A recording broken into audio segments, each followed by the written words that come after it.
आज कार्तिक एकादशी। मी सुरुवातीलाच आपल्याला सगळ्यांना कार्तिक एकादशीच्या मनापासून शुभेच्छा देतो।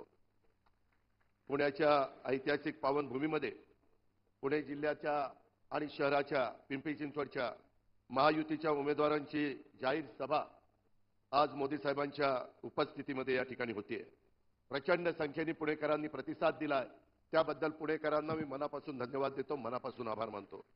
नेहमीच पुणेकरांनी आदरणीय पंतप्रधान नरेंद्र मोदी साहेबांच्यावर मनापासून प्रेम केलं, मनापासून पाठिंबा दिला। देशाचे तिसऱ्यांदा पंतप्रधानपदी विराजमान झालेल्या आदरणीय नरेंद्र मोदी साहेबांच्या नेतृत्वाखाली संपूर्ण देशाचा भौतिक, आर्थिक आणि सामाजिक विकास होतोय। आम्ही महायुतीचे घटक पक्ष सुद्धा देशात सुरू असलेल्या विकासाची परंपरा महाराष्ट्रात देखील पुढे घेऊन जाण्यासाठी वचनबद्ध आहोत। आदरणीय मोदी साहेब हे विकासाचं विजन असलेले नेते आहेत। आदरणीय मोदी साहेबांच्या दूरच्या दृष्टीतून देशाचा विकास वेगाने होतोय। महायुतीचं सरकार देखील त्यांच्या मार्गदर्शनाखाली शिवशाहू फुले आंबेडकरांच्या महाराष्ट्राचा गतिमान विकास करेल। आपल्या सर्वांच्या पाठिंब्याने महाराष्ट्राच्या विकासाचा वेग कित्येक पटीने वाढवला जाईल, अशा प्रकारची ग्वाही देखील मी आपल्याला सर्वांना त्यांच्या साक्षीने देतो। आज निवडणुका म्हटल्यानंतर आरोप प्रत्यारोप होतात, वेगवेगळे नेतेगण येतात, आपली आपली भूमिका मांडतात, परंतु गेले काही वर्ष एकनाथराव शिंदे मुख्यमंत्री यांच्या नेतृत्वाखाली देवेंद्रजी असतील, मी असतील किंवा आमचे मंत्रिमंडळातील सहकारी असतील, निव्वळ महाराष्ट्राचा सर्वांगीण विकास कसा होईल। मगाशी मुरलीधर मोहोळजींनी केंद्र सरकारच्या वतीनं तुमच्या माझ्या महाराष्ट्रामध्ये ज्या प्रचंड मोठ्या योजना चाललेल्या आहेत त्याचा उल्लेख केला।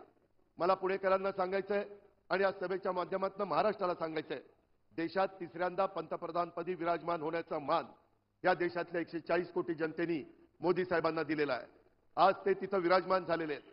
पहिल्याच कॅबिनेटमध्ये तुमच्या माझ्या महाराष्ट्रातलं एक महत्त्वाचं बंदर वाढवण बंदराला 75 पाऊण लाख कोटी रुपये देण्याचा निर्णय हा मोदी साहेबांच्या मंत्रिमंडळाने घेतला।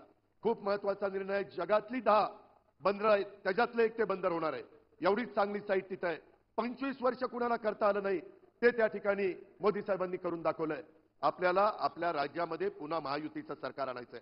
त्याकरता तुमचे आशीर्वाद इथं बसणाऱ्या सर्व आम्हा उमेदवारांना हवेत। तुमचं पवित्र मत हे आम्हाला हवंय।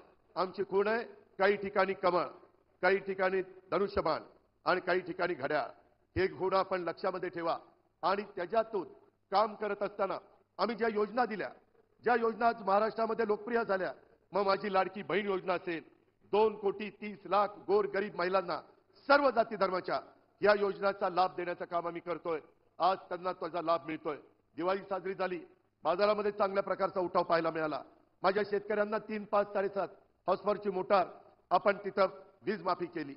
माझ्या तरुणींना एक चांगल्या प्रकारे प्रशिक्षण देण्याच्या करता आपण त्यांना मानधन सुरू करतोय, त्याच्यामध्ये 6,000, 8,000, 10,000 रुपये देतोय। अशा खूप योजना आहेत। 3 गॅस सिलेंडरची योजना आहे, त्याच्यामध्ये मुलींना मोफत शिक्षणाची योजना आहे। या सगळ्या योजनांना आम्हाला 75,000 कोटी रुपये लागत होते, पाऊण लाख कोटी। आपलं बजेट आहे 6.5 लाख कोटीचं। पुणेकरांनो नीट ऐका, 6.5 लाख कोटीमध्ये 3-3.5 लाख कोटी पगाराला, पेन्शनला आणि घेतलेल्या कर्जाचं व्याज द्यावं लागतं। राहिलेल्या 3 लाख कोटीमध्ये या योजना बसवाव्या लागतात। आणि आम्ही योजना केल्या त्यावेळेस त्यांनी तिजोरी खाली केली, राज्याला कंगाल केलं, त्याच्यामध्ये दिवाळखोरी काढली, वाटेल ते आरोप केले। आज पंचसूत्री कार्यक्रम त्यांचा आलाय। त्यांनी ज्या योजना दिल्या ना पुणेकरांनो, त्याची बेरीज मी मारली, लाभार्थींचा विचार केला, 3 लाख कोटी रुपये त्या योजनांना लागतात। त्यांच्या शाण्यांनी राज्य चालवलं होतं का? 3.5 लाख कोटी ह्याला आणि 3 लाख कोटी त्याला। विकास कशाचा करायचा? निव्वळ जनतेची दिशाभूल करण्याचं काम चाललंय।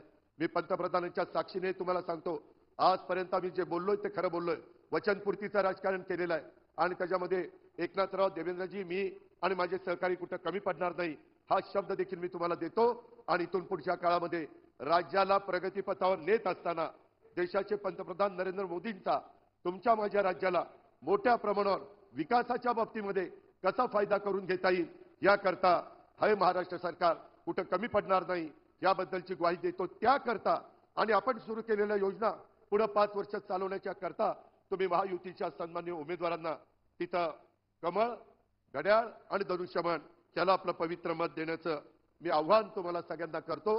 केंद्राच्या विचाराचं जर राज्य सरकार आलं तर त्याच्यातनं तुमच्या माझ्या राज्याचा फायदा आहे आपल्या सांध्यापासून बांध्यापर्यंत जनतेचा फायदा आहे.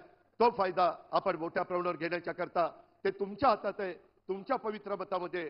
त्याकरता आपण सर्वांनी आपल्या राज्यामध्ये पुन्हा मोठ्या संख्येने महायुतीचे उमेदवार विजयी करावेत.